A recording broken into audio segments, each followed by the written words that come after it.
It's with great joy that we kickstart chapter 3 of Pirkei Avos. We're going to read this Mishnah, and we're going to dig into it. A very powerful teaching from Akaviah Ben Mehalalel, Akaviah the son of Mehalalel. And interestingly, we're going to be going back in time. Akaviah lived at the end of the Second Temple era, whereas the sages that we've discussed previously at the end of the second chapter, they were all really, they reigned after the temple was destroyed. This is going back to a little bit before it was destroyed. So he's in that like kind of the first generation preceding the destruction of the temple by the Romans.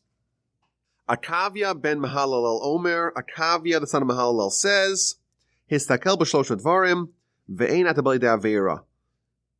Look, consider, visualize, examine 3 things, and you will not come into the grips of sin. What are these 3 things you should look at? Know from where you came to where you're going and before whom you are destined to give an accounting and a reckoning. What are these 3 things? Where did you come from? Ma'ayin basa, from where did you come from? Meitipa srucha, from a putrid drop. And to where you are going? Lamakam afar rima betolea, to a place of dust, worms, and maggots. And before whom you're going to give an accounting and a reckoning, before the Almighty, King of Kings, the Holy One, blessed is He. This is a very astonishing, provocative statement. All you need to do is to examine, is to look at 3 things, and you're guaranteed to never sin. If you know where you came from, you know where you're going to, and you know before whom you're going to give an accounting and a reckoning before the Almighty. If you know these 3 things, we have a guarantee from Akaviah Ben Mehalalel that you won't sin. So this is a very astonishing statement, and I want to kind of get into the claim and what it means. You know, because if you understand why this will stop you from sinning, you will also understand why, if you don't look at this, why you may indeed sin. But Akaviah Ben Mehalalel, he is someone.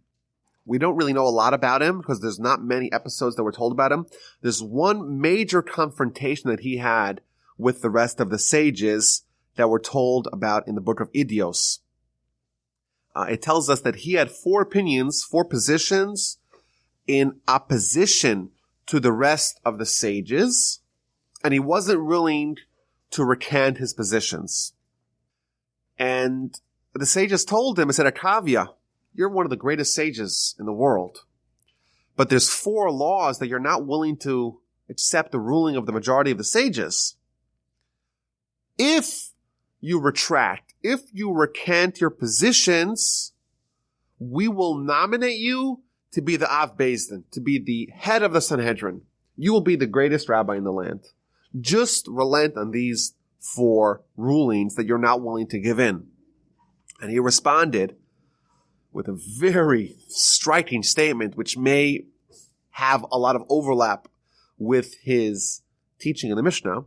He said, it's better for me to be considered a fool every day of my life, but to not be a wicked one for a second before God.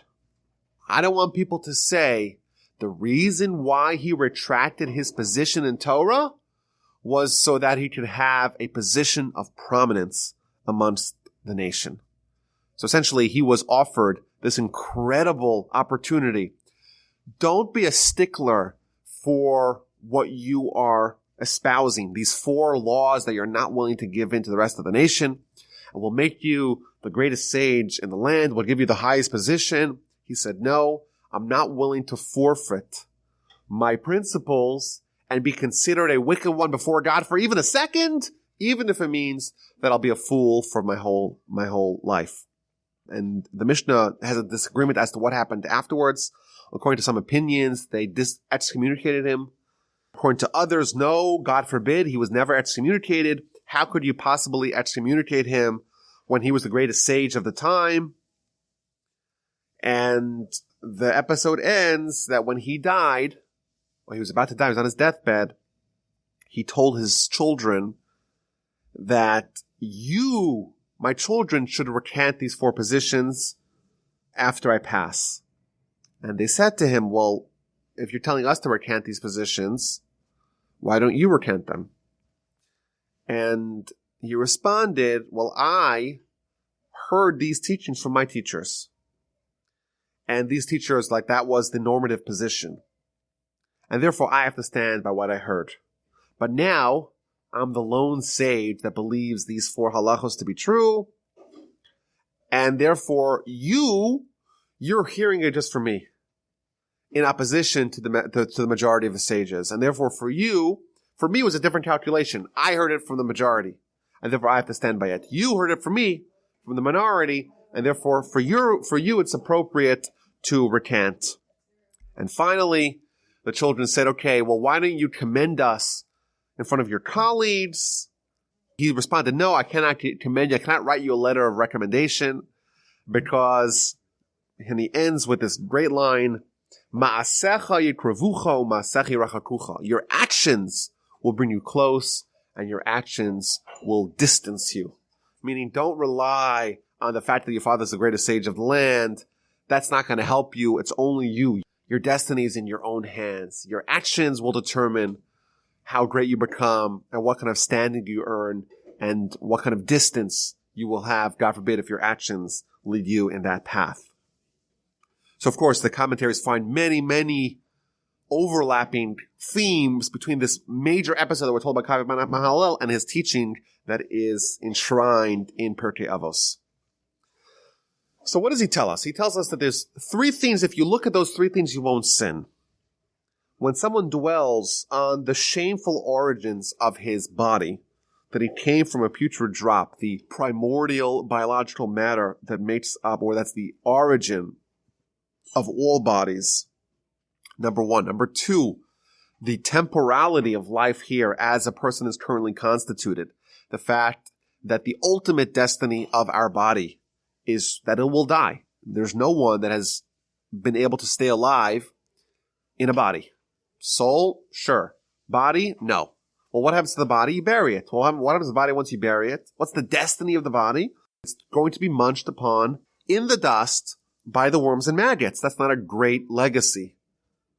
And finally, our soul, our true essence, is going to have a confrontation with the Almighty. And of course, that's terrifying, because we're going to have to defend our position against God. And if we dwell on these things, we're not going to sin, says Akaviah Ben Mehalalel. Just as a side note, in many Jewish funerals, there's a custom to read this mishna at the funeral procession. Again, the reason why is because at a funeral, we're encountering a lot of this idea that he's saying, the idea that we're temporary, the idea that we think we're invincible. Maybe we delude ourselves to be thinking that we're invincible, but then we come to a confrontation with a certain reality that reminds us that we're temporary. And we have one of our friends maybe that we're burying them. And therefore it's a powerful time to revisit these themes of Akaviah Ben Mehalalel. And therefore there is a custom to read this Mishnah during a funeral procession. Now, this idea is found elsewhere in the Talmud. The Talmud in the book of Brachos, page 5a. We have mentioned this before in the past. The Talmud tells us that there's 4 tactics that a person could use to overcome the Yetzer Hara, overcome the evil inclination.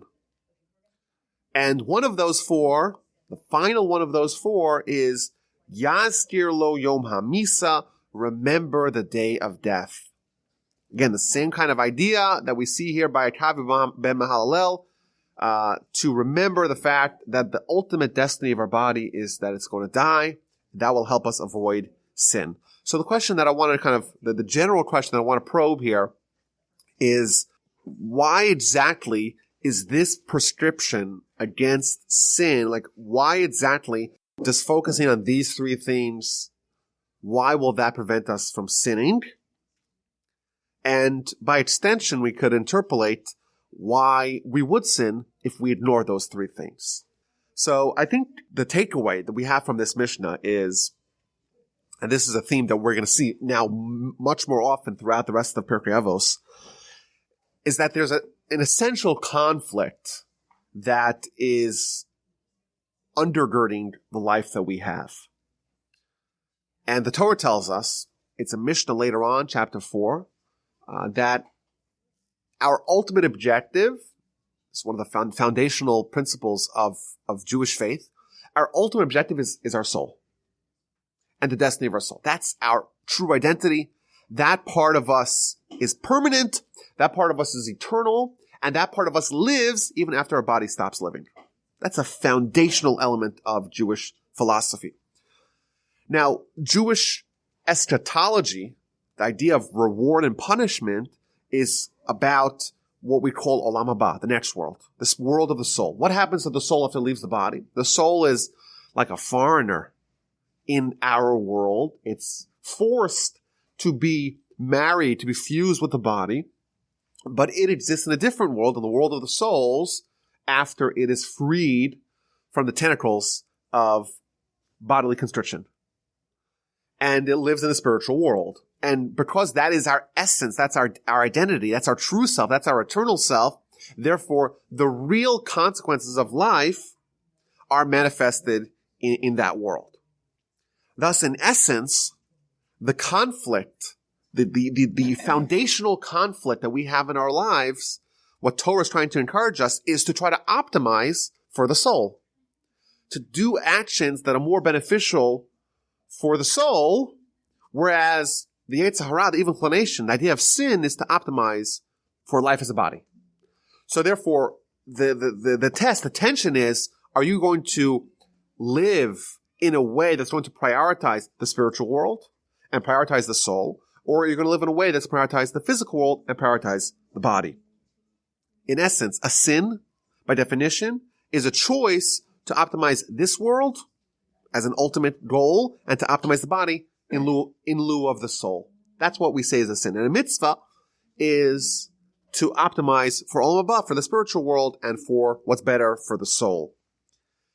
The Yetzer Hara is the force that tells us, this is the world you've got. You have a body, this is who you are. This is me. Now, even though biology tells us this is not you, because if you are the same person you were yesterday, your body has billions of cells that haven't existed yesterday, and there's billions of cells that won't exist tomorrow. So it's really untrue. It's really a logical fallacy that the Yetzer Hara is telling you that your body is your essence, because your body is always changing. Your soul really is your essence. But the actual deception of the Yetzer Hara, the miscalculation of sin, lies in a lack of recognition of basic facts. And the lack of recognition of basic facts is what Akaviah Ben Mehalalel is reminding us over here. Number one, that if you think that your essence is your body, then you have a very low self-esteem. Because where did that come from? It comes from a very shameful place. And where is it going to? Also a very shameful place. And in addition, there's, again, inherent in that idea is that there's a fixed shelf life. That you have a beginning as a body, you have an end as a body. It's fixed. It's limited. And the day of death will come for everybody. Everybody. Not for everybody, but for everybody. And what the Yetzer Hara, what he is able to do is to make us ignore that fact. If we just conveniently don't think about that, if we just ignore that, only in that world, can he make his argument. Can he say, you know what? Prioritize the physical world over the spiritual world. However, once we realize that we will die, and therefore we essentially are realizing that our essence is our soul, and that's permanent, everything else is temporary, once we kind of actually confront that, everything that he was proposing, everything that the evil inclination was proposing, everything that it was proposing, crumbles because it has no basis now. It's no let's stand. It's a house of cards. It's crazy for someone to prioritize the temporary and ignore the permanent. I've given an example before. You know, if some people have braces, they want to straighten their teeth. But I've never in my life seen a kid with baby teeth putting on braces. It's never happened. Why? Because they're temporary, right? Why would you straighten the temporary teeth? But let's imagine that there was someone who was so vain that they even put braces on baby teeth. Let's imagine that was true. But no one who would put braces on baby teeth would not put braces on permanent teeth. Even if you do care about the temporary, you'll never care about the temporary to the exclusion of the permanent. Even teeth are not permanent, right? But they're more permanent than the temporary. And here, what the Yetzer Hara is telling us to do is to put braces on the baby teeth, but not to put braces on the permanent teeth. That's what it's telling us. And of course, it's so illogical once you realize that. Prioritize the temporary world and ignore the spiritual, the permanent world. It doesn't make any sense. But we ignore that. And here he says, and just reminding us, nothing that Akaviah Ben Mehalalel told us we didn't know. We knew everything that he told us. But he's just reminding us, and he says, dwell in it, consider it, confront it, visualize it. Make that thing that you know, make that actually influence your behavior. If you do that, you will not sin. I've said a different analogy in the past. I don't think I've shared this one. And that's the time traveler argument. My time traveler argument is as follows. If someone was able to invent a device to travel back in the past, what's the first thing you do is you open up a brokerage account and you start buying stocks. Why? Because if you're guided by the foreknowledge of the future, then that's the profitable thing to do, is that you know which companies are going to go up in value, and you invest in those companies. And you know what you don't do? You don't buy Enron, because you know that Enron's going down to zero. You don't make an investment in something that's going down to zero. What's the Yetzer Hara telling us? Invest in your body, to the exclusion of the future plans. Well, we know, like, once the day of death comes, we know that, okay, that's D-Day for, that's Lehman Brothers, that's Bear Stearns, that's Enron, that's WorldCom. There is going to be some point in time where that's it. Worms and maggots, nothing, done, dust, that's it. And that is a very powerful, logical case. And I've said this before kind of in this way. Suppose someone is, they're dubious. I don't know, do I have a soul, do I not have a soul? Is there a spiritual world, is there not a spiritual world? I don't know. I'm not convinced, right? Let's say you have that argument. I think there's still a logical case, even if someone is not convinced. They're not convinced. But what we know for sure is that we all know we're going to die, right? So it's almost like we're time travelers. We're time travelers because we do know the future. Everyone who's listening to this knows that they will die. Their body will stop working, put on the ground to be munched on by worms and maggots, right? So you're a time traveler. Because you are here from the future, because you know the future. Okay, so how are you going to make your investments? Like, how do we invest now? We have a brokerage account. How are we going to choose to make investments for the future? Well, we know for sure is that the body's going down to zero. The body's Enron. That we know for sure. We know that. Yet the Yetzer Hara says, invest in Enron. Invest in Bear Stearns, and that's what he's telling us. And here it's a logical argument. Even if you're not sure about the dividends of the soul, you don't know. But you are sure about one thing. Suppose, it's again, back to our example. Enron's going to zero. You don't know what's happening with the other stocks. But you know for sure that this is going down to zero. And therefore, it's logical to take even the chance of eternal dividends from the soul. That should outweigh the assured crash of what the Yetzer Hara is peddling, what it's proposing, of total investment into the world of the body. But it is interesting. Again, Akaviah Ben Mehalalel is telling us things that we know already. We know it. Everything that he said we know. But he's presenting it to us in a way, in a formula, that it's a guaranteed antidote to sin. Look at the things, you won't sin. But wait, I knew this information. I knew already. Everyone here knew this information. So what's his insight? What's his novel idea? So my grandfather used to point out that it doesn't say know three things.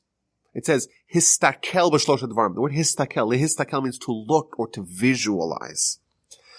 And the idea being is that it's not about discovering information you didn't know. It's information you knew very well. But you have to create a confrontation with this information in a way that's going to inspire action. It has to be vivid. It has to have imagery to it in order for it to actually work. So it doesn't say, know that you're going to die. Everyone knows that. It's a theoretical abstraction that everyone knows, but it's not likely to inspire action. It says, worms and maggots. My goodness, isn't there a better way to remind me that I'm going to die? Why do you have to talk about the worms and maggots? It's presenting something vivid, something that to awaken us, to make it real. My Rav used to say, he says, it doesn't say in the Talmud and Brachas, it doesn't say to think about that you're going to die. It says, remember the day of death. Well, what happens on the day of death? Maybe you're sick at the beginning of the day. You're very ill, hopefully be very old, surrounded by loved ones. We don't know how we're going to go, but we hope it's going to be in a good way. But what's going to happen? Bodies will stop working. Maybe they'll bring in the doctor to just sign off on the papers, and then they put you in the morgue, and hopefully you'll have we'll all have a Jewish burial and be done according to halacha. But again, you visualize your body's now in a box, and maybe people are speaking about you. Hopefully they're saying good things. Hopefully there's a nice crowd. Again, this is a lot of details here. Okay, well now they're lowering the beer into the ground, and they're putting dirt on top of it. That's what he's telling us to do.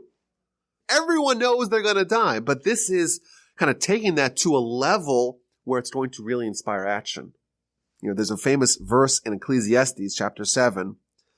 It's better to go to the house of mourning than to go to the house of feasting. For it is the end of every man, and the living will take it to heart.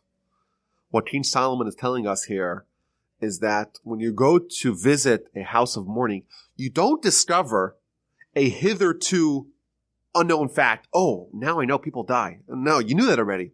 But here you see it. There's some strong, palpable reminder of the fact that we are temporary.